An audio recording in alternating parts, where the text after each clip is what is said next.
నమస్కారం. Welcome to Suman TV. నేను గీతాంజలి. ప్రస్తుతం నేను విజయవాడలో ఉన్నటువంటి మణిపాల్ హాస్పిటల్స్లో ఉన్నానండి. ఇండియాలోని ది బెస్ట్ హాస్పిటల్గా పేరు తెచ్చుకున్నటువంటి మణిపాల్ హాస్పిటల్స్ భారతదేశ వ్యాప్తంగా ఎన్నో బ్రాంచెస్ ఉన్నాయి. బెంగళూరులో బ్రాంచ్ గురించి అందరికీ తెలిసిందే. అయితే విజయవాడలో అన్ని రకాల సర్వీసెస్ ఇక్కడ అందిస్తూ ఉన్నారండి. ప్రత్యేకించి అంటే చిన్న చిన్న ప్రొసీజర్స్ దగ్గర నుంచి పెద్ద పెద్ద సర్జరీస్ వరకు వెల్ ఎక్స్పీరియన్స్డ్ డాక్టర్స్ ఇక్కడ అందుబాటులో ఉంటారు. ఇందులో భాగంగా కామన్ గా డైలీ లైఫ్ లో ఫేస్ చేసేటువంటి కొన్ని ప్రాబ్లమ్స్ ఉంటాయి. అందులో ఒకటి మోకాళ్ళ నొప్పులు. ఎంత విపరీతంగా ఉంటాయంటే ఎన్నో రకాలుగా ఎంతమంది డాక్టర్స్ ని కన్సల్ట్ చేసినా మాకు తగ్గలేదండి, బెస్ట్ ట్రీట్మెంట్ ఎక్కడ అందుబాటులో ఉంది అని సెర్చ్ చేసే వాళ్ళకి ఇది ఒక బెస్ట్ ప్లేస్ అని చెప్తాను. డాక్టర్ జగదీష్ గారు ప్రస్తుతం మనతో పాటు ఉన్నారు. వారు ఆర్థోపెడిక్ సర్జన్, ప్రత్యేకించి నీ రీప్లేస్మెంట్ సర్జన్ అని చెప్తారు. వారి సర్వీస్ లో ఎంతో మందికి నీ రీప్లేస్మెంట్ చేశారు. ఒకవేళ అంతదాకా అవసరం లేకపోతే చిన్న చిన్న ప్రొసీజర్స్ ఏవైతే ఉంటాయో వాటి ద్వారానే తగ్గించిన సందర్భాలు కూడా ఉన్నాయి. వారితో మాట్లాడదాం. అసలు మోకాళ్ళ నొప్పులు ఎందుకు వస్తాయి, వాటికి ట్రీట్మెంట్స్ ఎలా ఉంటాయి, తీసుకోవాల్సిన జాగ్రత్తలు ఏంటి, డాక్టర్ గారి మాటలో విని తెలుసుకుందాం. హలో డాక్టర్ గారు, నమస్తే అండి. నమస్తే. డాక్టర్ గారు, నీ రీప్లేస్మెంట్ గురించి మాట్లాడదాము. అయితే ఫస్ట్ ఆఫ్ ఆల్ తెలుసుకోవాలనుకుంటే ఏంటంటే, మోకాళ్ళ నొప్పులు, ప్రతి మోకాళ్ళ నొప్పి సర్జరీ దాకా దారితీస్తుందా? అసలు మోకాళ్ళ నొప్పులు ఎందుకు వస్తాయి? ఫస్ట్ మోకాళ్ళ నొప్పులు అనేది ఏంటంటే మోకాళ్ళ చుట్టూ ఉండే కండరాలు గల బలంగా ఉంటే కనుక మోకాళ్ళ లోపల ఒత్తిడి అనేది తక్కువగా ఉంటుందండి. అంటే ఫిట్నెస్ అంటే మోకాళ్ళ చుట్టూ ఉండే కండరాలు బలహీనంగా ఉండటం వలన మెట్లెక్కి దిగటము, కింద కూర్చునే అలవాటు ఎక్కువగా ఉంటుంది. కొంచెం బాచి పట్టేసుకుని పద్మాసనం వేసుకుని, అవును. ఆ పద్మాసనం వేసుకుని బాచి పట్టేసుకుని వజ్రాసనం వేసి కూర్చున్నప్పుడు ఏంటంటే కీళ్ళ లోపల ఒత్తిడి 5 రెట్లు అధికంగా ఉంటుంది మామూలుగా ఉన్న టైం కంటే కూడా. దానివల్ల లోపల మీ భాషలో గుజ్జు అనేది ఉంటుంది, కార్టిలేజ్, మేము కార్టిలేజ్ అంటుంటాము. ఆ కార్టిలేజ్ మీద ఒత్తిడి ఎక్కువయ్యి వేర్ అండ్ టేర్ అంటే అరిగిపోవడం అనేది జరుగుతుంటది. దాని వలన నొప్పులు అనేవి రావడం సహజం. ఓకే. యూజువల్ గా 40 ఇయర్స్ 45 ఇయర్స్ లో కూడా మోకాళ్ళ నొప్పులు అని వస్తుంటారు. అంటే వాళ్ళకి అరిగిపోయినాయి అని అర్థం కాదు. అంటే మోకాళ్ళ చుట్టూ ఉండే కండరాలు బలహీనంగా ఉన్నాయి అని ఆ స్టేజ్ లో గనుక కొన్ని జాగ్రత్తలు తీసుకుంటే గనక ప్రోగ్రెస్ అవ్వకుండా ఉంటుంది. ఎలా స్టార్ట్ అవుతాయి సార్ నొప్పులు అనేవి? రీజన్స్ ఏంటి మోకాళ్ళ నొప్పి రావటానికి? మోకాళ్ళ నొప్పి అంటే మనం బాడీ వెయిట్ ఎక్కువ ఉంటాము, ఓకే. ఎక్కువ మెట్లకి దిగే వాళ్ళు, అంటే పైన స్టేర్స్ ఎక్కువ యూజ్ చేసేవాళ్ళు, వాళ్ళలో ఒత్తిడి ఎక్కువ ఉండటం వల్ల ఏంటంటే మోకాళ్ళలో ఉండే కార్టిలేజ్ దెబ్బతింటం వల్ల నొప్పులు అనేది వస్తుంటాయి. సో మెయిన్ రీజన్స్ ఇవి మోకాళ్ళ నొప్పులు రావడానికి. బరువు ఎక్కువ, ఈ రోజుల్లో చూస్తున్న ఒబెసిటీ చాలా ఎక్కువైపోయింది. కింద మామూలుగా ఫీమేల్స్ తీసుకుంటే కింద కూర్చునే అలవాటు ఎక్కువగా ఉంటుంటుంది. కింద బాసి పట్టనేసి కూర్చుని పనులు చేసుకుంటుంటారు. దాని వలన కూడా ఒత్తిడి ఎక్కువయ్యి మోకాళ్ళు త్వరగా వేర్ అండ్ టేర్ అంటే అరిగిపోవడం అనేది ఉంటుంది. ప్లస్ ఫీమేల్స్ లో ఎక్కువ మంది హిస్టెక్టమీ చేయించుకుంటుంటారు. ఈ హిస్టెక్టమీ చేయించుకున్న వాళ్ళకి హార్మోనల్ ఇంబ్యాలెన్స్ వలన కూడా మోకాళ్ళు త్వరగా అరిగిపోవడం అనేది జరుగుతుంటాయి. ఇప్పుడు కొంతమంది ఉన్నారు సార్, తరచుగా మోకాళ్ళ నొప్పి వస్తుంది. ఒక 45 సంవత్సరాల పర్సన్, ఫిమేల్ ఆర్ మేల్ ఎవరైనా కానీ, వాళ్ళకి ఫస్ట్ ఏం చేయాలి? డాక్టర్ని ఎప్పుడు కన్సల్ట్ చేయాలి? ఒకసారి నొప్పులు వస్తున్నాయి అని అనుకున్నప్పుడు డాక్టర్ని సంప్రదించినప్పుడు ఏంటంటే ఎక్స్రే తీసి చూస్తారమ్మా. అంటే జాయింట్ స్పేస్ ఎట్లా ఉంది, కార్టిలేజ్ కనుక బాగుంటే కనుక స్పేస్ అనేది అంటే ఎముకల మధ్య ఉండే గ్యాప్ అనేది ఎక్కువగా ఉంటుంది. అంటే ఆ కార్టిలేజ్ అనేది ఎక్స్రేలో కనిపించదు, గ్యాప్ లాగా కనిపిస్తుంటది. ఆ గ్యాప్ ఎప్పుడైతే తగ్గుతూ వస్తుందో అంటే కార్టిలేజ్ అరిగిపోతుందని అర్థం. ఎముకలు రెండు దగ్గరికి వచ్చే కొద్ది ఏంటంటే కార్టిలేజ్ పల్చగా అయిపోవటము, అరిగిపోవడం జరుగుతుంటది. కరెక్ట్ రైట్ టైంలో 45 ఇయర్స్ అట్లా వచ్చినప్పుడు ఏంటంటే కార్టిలేజ్ అంతా హెల్దీగానే ఉంటది, కానీ నొప్పులు వస్తుంటాయి. అప్పుడు కొన్ని జాగ్రత్తలు తీసుకుంటే గనక జాయింట్ లోపల ఒత్తిడి అనేది తక్కువగా ఉండి త్వరగా పాడైపోకుండా ఉంటాయి. ఒకసారి ఏదైనా పెయిన్ వచ్చిందా అని అంటే వెంటనే మెడికల్ షాప్ కి వెళ్ళడం, ఒక పెయిన్ కిల్లర్ వేసేసుకుంటూ ఉంటారు. దాంతో ఒక రోజు బాగానే ఉంటుంది, 2 రోజులు బాగానే ఉంటుంది, మళ్ళీ థర్డ్ డే నుంచి మళ్ళీ నొప్పి స్టార్ట్ అవుతుంది. అంటే పెయిన్ కిల్లర్ అనేది స్పెసిఫిక్ ట్రీట్మెంట్ కాదమ్మా, అంటే రిలీఫ్ కోసం సిమ్టమాటిక్ ట్రీట్మెంట్. అంటే ఆ నొప్పి నుంచి ఉపశమనం కలిగిస్తుంది అంటే తప్పితే మన ఇబ్బందిని తొలగించే టాబ్లెట్ కాదు. సో ఎప్పుడు సర్జరీ దాకా వెళ్లాల్సి వస్తుంది? ఎటువంటి అంటే డే టు డే యాక్టివిటీస్ అంటే మన డైలీ రొటీన్ యాక్టివిటీస్ కూడా చేసుకోలేకపోతున్నాను నొప్పి వలన, నొప్పి ఎక్కువగా ఇబ్బంది ఉంది, అందరిలాగా తిరగలేకపోతున్నాను, క్వాలిటీ ఆఫ్ లైఫ్ అంటే మిగతా వాళ్ళతో పోలిస్తే నాకు ఈ నొప్పి వలన క్వాలిటీ ఆఫ్ లైఫ్ తగ్గిపోయింది అనుకున్న రోజున డాక్టర్ని సంప్రదించి సర్టన్ టెస్ట్లు అంటే ఎక్స్రే కానీ అవసరమైతే ఎంఆర్ఐ కానీ తీపించుకుని మన కార్టిలేజ్ స్టేటస్ ఎట్లా ఉంది, 100% అరిగిపోయిందా, 100% అరిగిపోయింది స్టేజ్ 3 స్టేజ్ 4 అంటాం. ఆ స్టేజ్లో ఏంటంటే కార్టిలేజ్ మళ్ళీ వెనక్కి తిరిగి రావడం అనేది ఉండదు. అంటే ఇంకా మందులు రాలేదు కార్టిలేజ్, అరిగిపోయిన కార్టిలేజ్ మళ్ళీ తిరిగి రావడానికి. ఎవరు రాసిచ్చినా, ఏ ఆర్థోపెడిక్ సర్జన్ రాసిచ్చినా ఏంటంటే ఉపశమనానికి నొప్పి టాబ్లెట్ రాసిస్తారు. కార్టిలేజ్ బలంగా ఉండటానికి టాబ్లెట్స్ ఉంటాయి. అవి అర్థం చేసుకోవడం పొరపాటు. గుజ్జు పట్టడానికి టాబ్లెట్స్ రాసిచ్చారు అనుకుంటారు కానీ గుజ్జు పట్టడానికి టాబ్లెట్స్ అనేవి ఉండవు. గుజ్జు బలంగా ఉండడానికి టాబ్లెట్స్ ఉంటాయి. అంటే ఆల్రెడీ గుజ్జు అనేది ఉంటే గనుక అది బలంగా ఉండి త్వరగా అరిగిపోకుండా ఉండడానికి సహాయపడతాయి టాబ్లెట్. అంతేగాని పోయింది తిరిగి రావడానికి టాబ్లెట్ లేదు. సో ఇది ఒకటి తెలుసుకోవాలి ప్రతి ఒక్కరు. ఓకే, ఆ తర్వాత ఇంకా ఎంతకి సెట్ అవ్వలేదు అనుకోండి సార్, అప్పుడు సర్జరీకి వెళ్ళాల్సి ఉంటుంది. అంటే క్వాలిటీ ఆఫ్ లైఫ్ మిస్ అవుతున్నాను, నొప్పి వలన అందరిలా తిరగలేకపోతున్నాను, పనులు చేసుకోలేకపోతున్నాను, 100% కార్టిలేజ్ ఎరోజన్ ఉంది అని డిసైడ్ అయిన తర్వాత ఆప్షన్ అంటే పర్మనెంట్ సొల్యూషన్ ఇస్ సర్జరీ. అంటే ఈ మధ్య చాలా మంది ఇంజెక్షన్స్ అంటుంటారు, పిఆర్పి అని అంటుంటారు. అవి కూడా టాబ్లెట్ వేసుకున్న లాగా టెంపరీ రిలీఫ్ అంతే తప్పితే పర్మనెంట్ సొల్యూషన్ కాదు. ఇప్పుడు సర్జరీ గురించి మాట్లాడదాం సార్. అసలు ఏంటి, ఎలా చేస్తారు నీ రీప్లేస్మెంట్ సర్జరీ అనేది? అంటే 100% కార్టిలేజ్ అరిగిపోయింది అనుకున్నప్పుడు ఏంటంటే బోన్ ఒకదానికొకటి రాసుకుంటుంటే మనం కాలు మడిచినప్పుడు, చాపినప్పుడు, మనం యూజ్ చేస్తున్నప్పుడు మోకాలు ఆ నొప్పి నుంచి మనకి రిలీఫ్ కలుగుతానికి ఏంటంటే ఆ బోన్ ఎండ్స్ దగ్గర ఆర్టిఫిషియల్ జాయింట్ అనేది పెడతాం. అంటే అరిగిపోయిన కార్టిలేజ్ ని ఒక షేప్ ప్రకారం కీళ్ళు ఆకృతిలో కట్ చేసి ఈ కృత్రిమైన కీళ్ళు లోపల పెట్టడం జరుగుతుంటది. ఇది కండరాలతో పనిచేస్తుంటది. మోకాలు అనేది లోపల మనం మిషన్ లాంటిది ఏం పెట్టాం.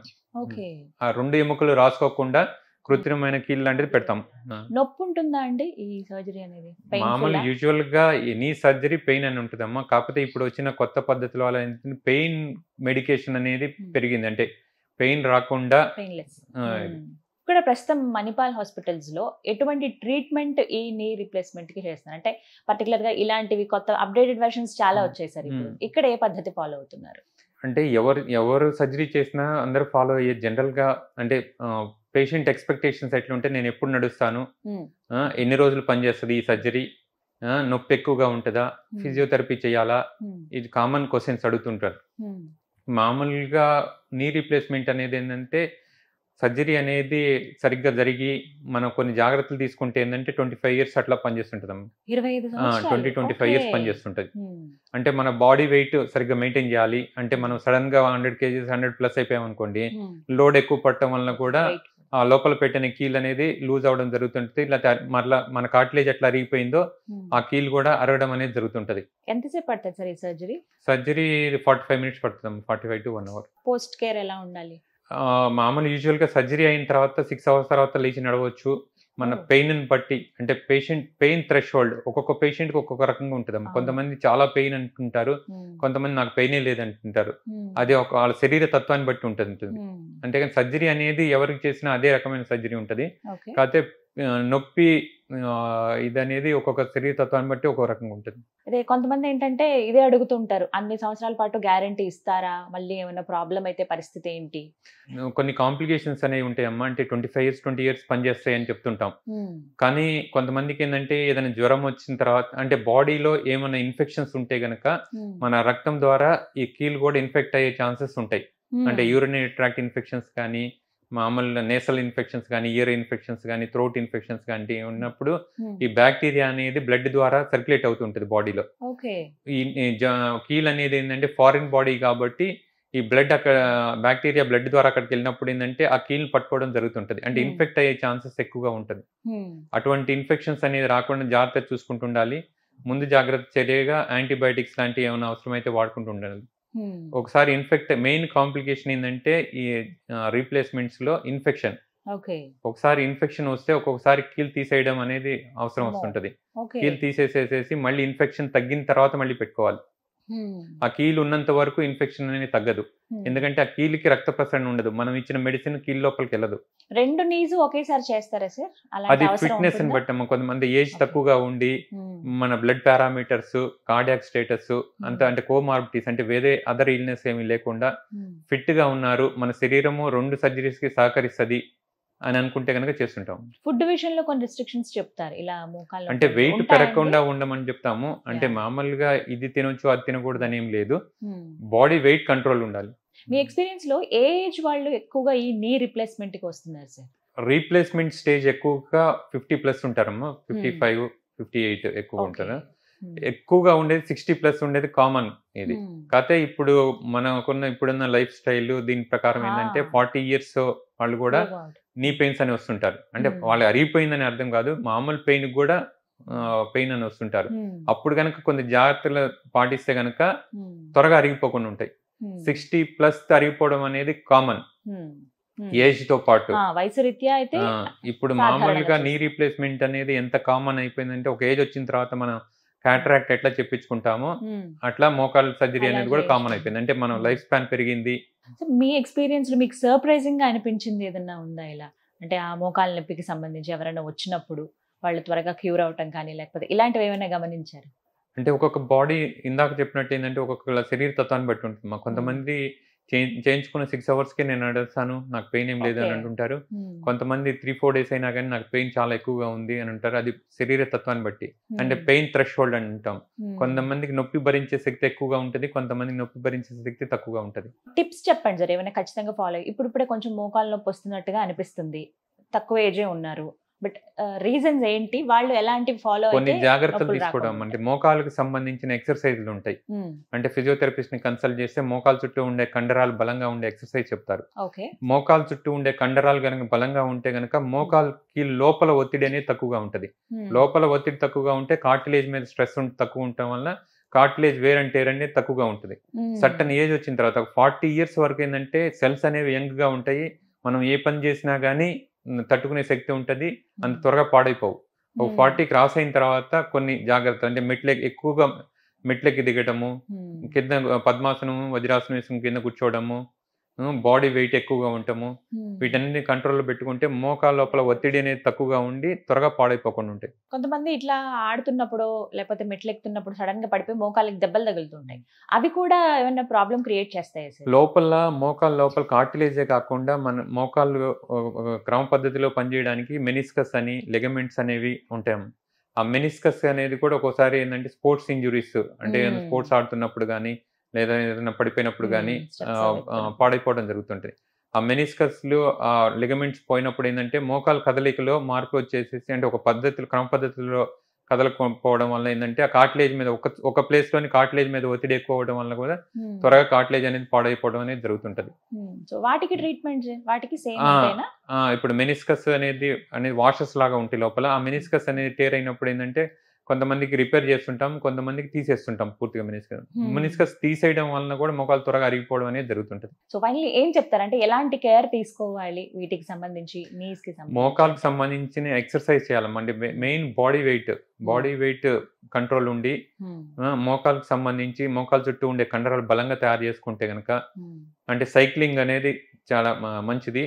స్విమ్మింగ్, సైక్లింగ్ చేసే అలవాటు చేస్తుంటే మోకాలు బలంగా ఉంటాయి, త్వరగా పాడైపోకుండా ఉంటాయి. మొత్తం ఎన్ని ఇయర్స్ ఎక్స్పీరియన్స్ మీకు? 17 years. మీకు బాగా హ్యాపీ అనిపించింది ఏ పేషెంట్ విషయంలోనండి? ఎస్, ఇది సక్సెస్ అయింది, వీళ్ళకి చేయగలిగాను. బాగా ఇబ్బంది పడుతూ, అంటే నడవలేకుండా వస్తారు కదా ఓపీడీకి, మన రూమ్ లోకి రావడానికి ఇబ్బంది పడుతున్న పేషెంట్ ని చూసినప్పుడు పోస్ట్ సర్జరీ వాళ్ళు మామూలుగా నడుచుకుంటూ వచ్చినప్పుడు ఏంటంటే విల్ ఫీల్ హ్యాపీ. అంటే ప్రతి మోకాళ్ళ నొప్పులు నుండి మోకాళ్ళు అరిగిపోయిన ప్రతి ఒక్కరికి సర్జరీ అవసరం లేదు. ఇది ఒకటి తెలుసుకోవాలి.